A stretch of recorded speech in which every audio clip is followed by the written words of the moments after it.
Hey everybody, Jeppy here, and this is a theory video on who would win if every agent on the Valorant protocol were locked into a massive room, could not escape this room, and had to fight each other to the death in order to leave. Which agents would be killed by their fellow friends and comrades immediately, and which agents would survive to the bitter end. Before we get started with the video, leave your predictions below on who you think will survive, and subscribe so YouTube has better odds suggesting these Valorant videos to you if you enjoyed them. Okay, so I'm going to break down this video into 3 sections. 1, agents that would get taken out pretty much immediately or after a few seconds once the bell rang and all chaos broke out. The second category would be agents who would survive the initial carnage, maybe for a few minutes, but ultimately get taken out by others that powers would be simply too great for them to compete against. And the last category would be the best of the best, who would survive to the bitter end because of just how powerful or experienced they are, with one agent being able to leave this locked room after everyone else is dead.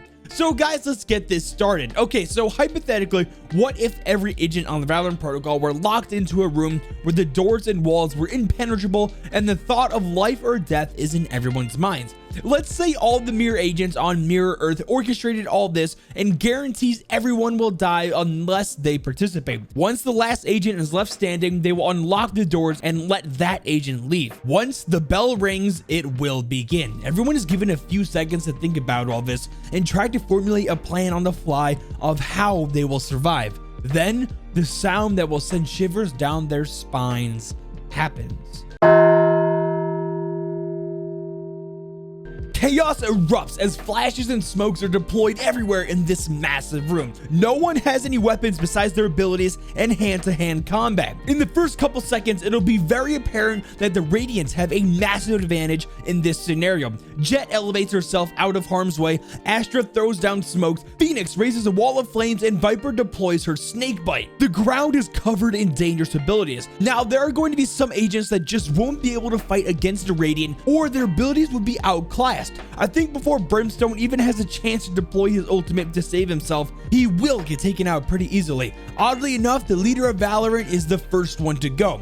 After that, I believe Cypher will be the next to be taken out, as his camera and tripwires won't help out too much when the entire room is covered in smoke and there is no cover. I think the first 2 casualties would be Brimstone and Cypher, even though Raze has the ability to bounce around with her blast packs, but that only lasts a few seconds. She may take someone out with her showstopper, but ultimately she is just a human, and agents with much more intense powers or experience like Reyna or Omen, for example, would have no problem putting her down. And those are the agents I think probably wouldn't survive the first few seconds in this fight to the death. Now, once the smoke clears and everyone can see each other again, we now move on to my second category, the agents that would survive at least a little while.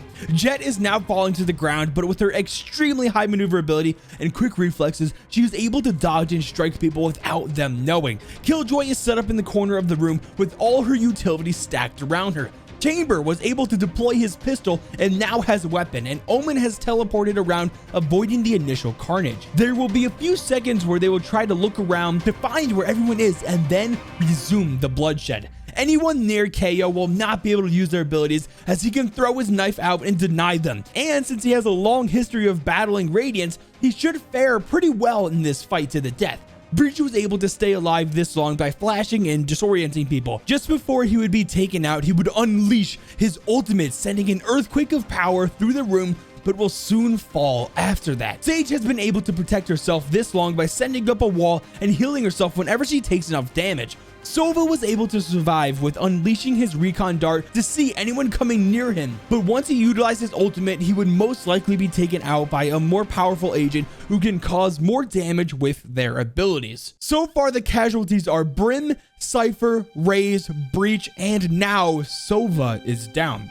Eventually, Killjoy would have to be taken out because as soon as her position was compromised, all it would have to take to flush her away from all her utility would be maybe a Molly from Phoenix, a Gravity Well from Astra, or even a Snake Bite from Viper. Now, once Killjoy was taken away from her utility, she would be dealt with, as she isn't a strong fighter, by Killjoy. Now this goes without saying that Reyna would be an absolute savage and getting more and more powerful with each kill that happened. She would realize that Chamber has the ability to summon some of his powerful weapons and needs to be dealt with now. She would camp by one of his teleporters, and just as he would teleport to avoid an agent that got too close, his fate would be sealed, as there would just be no way he would be able to escape the grasp of Reyna if she was able to get a hold of him. That's Chamber down now. But we're still in the second category. Now, I did think of something while going over the scenario in my head. On paper, Astra is extremely powerful with all her abilities and setting up the cosmic divide. But here's the thing, guys. She is extremely vulnerable while in her meditating state to utilize her abilities. I think if there was still enough chaos going around and so many things happening at once, that someone would realize Astra was meditating in the astral plane and think to themselves that that would be the best chance they would have to take her out. With Astra's senses severely dampened while meditating and her inability to see any enemies in the astral plane, I think it would be pretty easy for Jet to just throw one of her knives from her blade storm and take her down. Besides, if Astra didn't have a chance to deploy any of her abilities, she doesn't look like a great fighter, so she would have to go into her meditation to use any abilities. So with Astra dead, I think those are all the agents that would perish in this second category. Now, here comes the third. These are the best of the best and will fight to the death to survive and have the experience or powers to last this long against each other. The agents left alive are Jet, KO, Omen, Phoenix, Reyna, Sage, Skye, Viper, and Yoru. Now, you may have noticed that Viper is the last non-radiant human to stay alive. I think with her wide array of weapons and poisonous gas clouds to conceal herself, that she is actually a force to be reckoned with. Everyone else who steps in her gas will have to breathe that toxic air in, taking damage.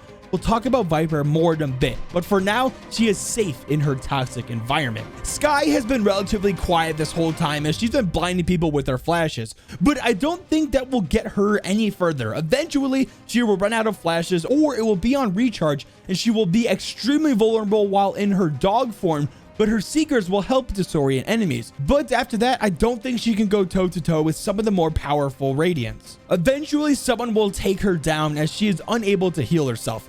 By Skye.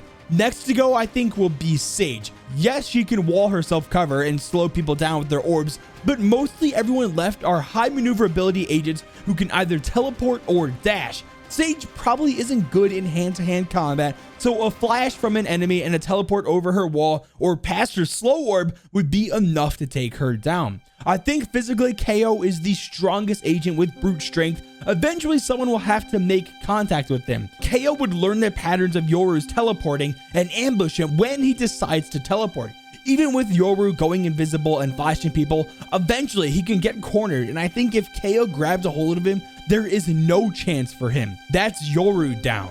Now, the only agents left are Jet, KO, Omen, Phoenix, Reyna, and Viper. I think eventually Jet will be taken out, even with her extremely fast maneuverability. She would run out of her Blade Storm, and I would just think that if any of the stronger agents managed to get close enough, they would be able to overpower the smaller Radiant. So eventually Jet would be outclassed. That's Jet down. The thing with Phoenix, guys, is we still don't know if he is immortal, being able to be reborn whenever he dies, or if he needs to recharge in between ultimate uses. We'll go with the second option in this scenario. I think even with the healing of both his Firewall and Molly usage, he might die from an agent getting a lucky shot at him because Phoenix is very overconfident, but he'll be given a second chance with his ultimate ability. It's at this time I think he may be able to take KO out with possibly melting him down with his fire. We saw how he can pretty much melt down Radiant Knight to activate it, so I imagine KO's robotic body would melt down fairly easily for Phoenix. That's KO eliminated now. But after Phoenix utilized his ultimate, I think it's only a matter of time until either Omen or Reyna kill him. Omen can teleport behind him without him even knowing and deal with him, or Reyna would simply be able to best him in a 1v1. I also think that at this point, Reyna is getting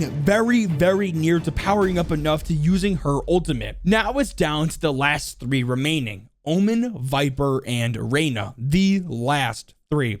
Only a few more kills left, with one of them being able to leave. Reyna is about to burst with power as her ultimate is almost ready. Omen is phasing in and out of reality with his teleporting, and Viper is anxiously waiting for for someone to enter her toxic smoke cloud. Just then, over the loudspeaker, the Mirror Earth agents that orchestrated all of this shouted out that Viper is the main reason why Reina's little sister is dead. She was experimented on most likely by Viper, and that's why she is no longer alive. Reina dropped to the ground and fueled with rage and anger. She wanted to kill Viper, and with every cell in her body erupted as she unleashed her ultimate. But she knew that she would have to get close enough to Viper in her smoke cloud before she succumbs to the toxic gas. The only way that she could do that is to kill her friend Omen, and with her invisible ability with her ultimate, she could make it far enough into the gas cloud to kill Viper. So that's what she's going to do. She managed to reach Omen and against her will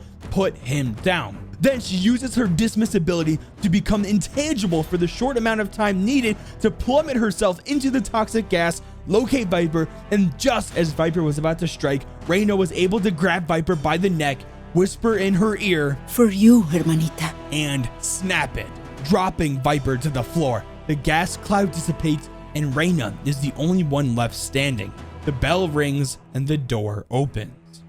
Okay guys, so even if the Mirror Earth agents didn't mention that Viper killed Reina's little sister, I still think that Reina would win this scenario. She would just get more and more powerful with each agent dying and eventually would unleash her ultimate and wreck everyone. She has the most experience with all-out battles and war, maybe besides KO, but KO is limited by his robotic nature. At the end of the day, I think Reina would win. Do you guys feel the same way? Let me know in the comments below. Leave a like and subscribe to notifications if you're new. Now with all that being said, Jeppy!